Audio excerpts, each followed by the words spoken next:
6.4% reading took some by surprise, I have to say, though your own forecast wasn't too far off. Let me get right to the point. How much more pain are we in for?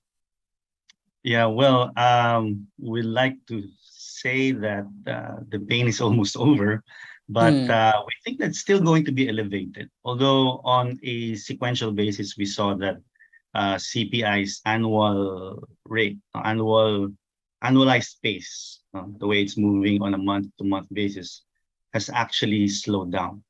Back in June, it was about 12.7%, and now this July data was about only 7.4%. So that actually came from the conduits of higher oil prices, which are CPI energy and CPI transport. They were both slower at a slower pace because we know that oil prices have been going down recently.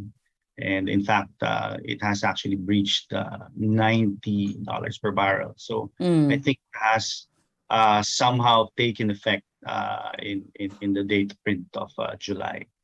Well, our forecast, at least what the model is saying, is at 5.3 for this year, but we're actually expecting a 5.9 for 2022. So it's just because of the fact that we think it's going to stay elevated, no? But the good news there is that in NCR, both broad food and non-food CPI were actually slower Mm. in terms of its pace.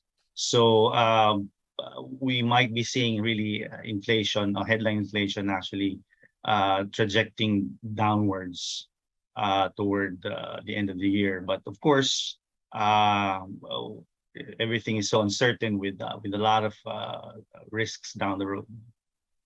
So it sounds like you do believe a recession, at least in the US, is coming.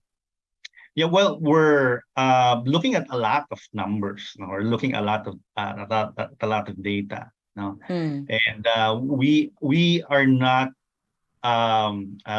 signing on it. No, I think that's what we want to say. And but but you're we are bracing for looking at, it.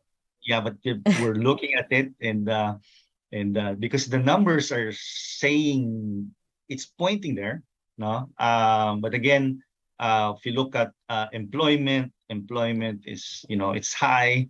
Yeah, it's like what we share. At least for me personally, I share the sentiment of U.S.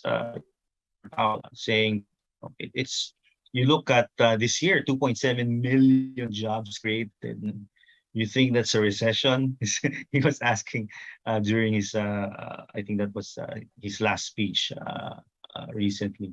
So there's a mixed bag, but there are numbers that are saying yes, but there are also numbers that are saying not quite yet or no. Mm.